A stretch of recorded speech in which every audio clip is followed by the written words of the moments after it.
છે કે મારા પર ભરોસો રાખજો, પણ એવું નથી કીધું કે મારા ભરોસે જ બેસી રહેજો. હે પ્રભુ, તે જે નથી આપ્યું તેનો અફસોસ હું ક્યારેય નહીં કરું, કારણ કે તે મને એવું ઘણું આપ્યું છે કે જેની હું કલ્પના પણ ન કરી શકું. શ્રી કૃષ્ણ દરેક મનુષ્યને કહે છે કે તું તારા મનનું ધાર્યું જ કરે છો, પણ થાય છે એ કે જે મેં ધાર્યું હોય. એકવાર તું એ કરી જો કે જે હું ધારું છું, પછી જો થાશે એ જ કે જે તે ધાર્યું હોય. સુખ હોય ત્યારે તો બધા જ મળે છે, પરંતુ દુઃખ હોય ત્યારે ફક્ત ભગવાન જ મળે છે.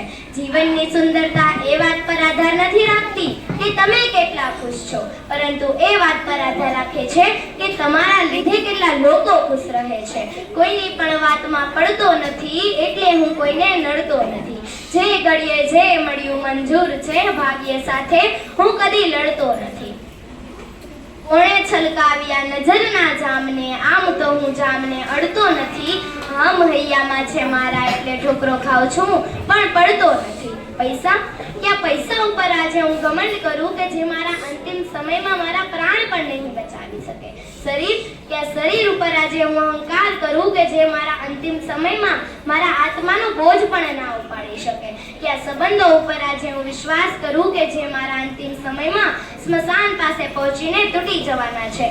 શ્વાસ પર આજે હું વિશ્વાસ કરું કે જે મારા અંતિમ સમયમાં મારો સાથ સૌથી પહેલા છોડી દેશે. હા, જો યાદ આવ્યું, એક કામ કરું, સારા કર્મની પોટલી બાંધવા માંડું, જે અહીંયા પણ કામ આવશે અને બીજે પણ કામ આવશે. ખૂબ સાદગી જોઈએ સંબંધોને નિભાવવા માટે. છળ કપટથી તો માત્ર મહાભારત જ રચી શકાય છે. શ્રી કૃષ્ણ દરેક મનુષ્યને કહે છે કે શબ્દોથી માફ કરતા જાજો સમય નથી લાગતો, પણ દિલથી માફ કરતા પૂરી જિંદગી નીકળી જાય છે. જ્યારે જીવનના આ કુરુક્ષેત્રમાં પોતે જ કૃષ્ણ અને પોતે જ અર્જુન બનવું પડે છે. રોજ પોતાના સારથી બનીને જીવનની આ મહાભારત લડવી પડે છે. જીવનમાં અડધા દુઃખો એટલા માટે આવે છે કે આપણે એવા લોકો પર આશા રાખીને બેઠા છીએ કે જેના પર નહોતી રાખવી જોઈએ, અને જીવનમાં અડધા દુઃખો એટલા માટે આવે છે કે આપણે એવા લોકો પર શંકા કરી રહ્યા છીએ કે જેના પર નથી કરવી જોઈએ.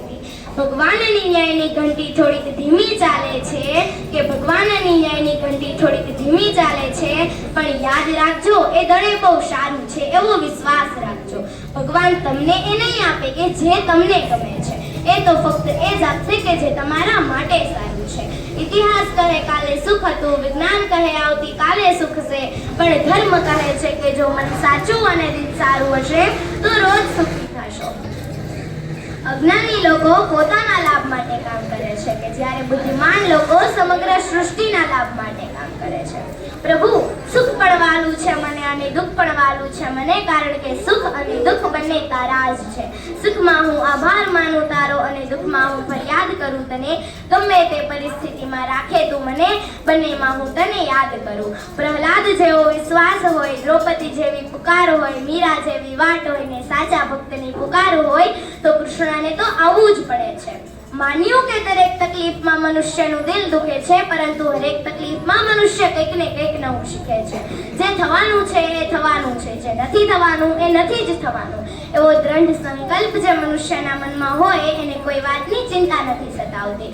અને સંપૂર્ણ ગીતાના સારા સ્વરૂપે શ્રી કૃષ્ણએ અર્જુનને કહ્યું છે કે અર્જુન, માણસ જે ચાહે તે બની શકે છે જો તે ઈચ્છિત વસ્તુ પર ચિંતન કરે. નથી કીધું મેં કૃષ્ણને કે મારી મુશ્કેલીઓ મોટી છે, કહ્યું મેં મારી મુશ્કેલીઓને કે મારો કાનો તારા કરતા ઘણો મોટો છે. એક વખત નારદજીએ શ્રી કૃષ્ણને પૂછ્યું કે પ્રભુ, અહીં પૃથ્વી પર બધા દુઃખી કેમ છે? તો શ્રી કૃષ્ણએ હસીને કહ્યું કે હે નારદ, સુખ તો મેં બધાને આપ્યું છે, પરંતુ એકનું સુખ જોઈને બીજાથી રહેવાતું નથી, પરિણામે બધા દુઃખી છે.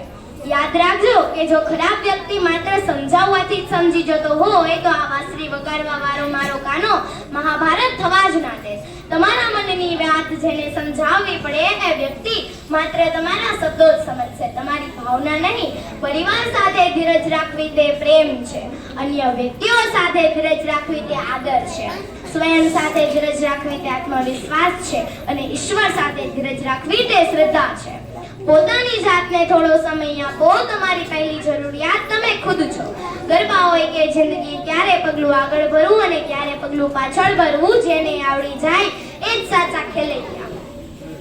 ધીરજ અને સહનશીલતા એ અંદરની કમજોરી નથી સાહેબ, એ તો અંદરની તાકાત હોય છે જે બધા સાથે રાખવાનો આગ્રહ કરો કે જે તમારા ખરાબ સમયમાં તમે કોણ છો એમ નહીં પણ કેમ છો એવો પૂછવાનો આગ્રહ રાખે.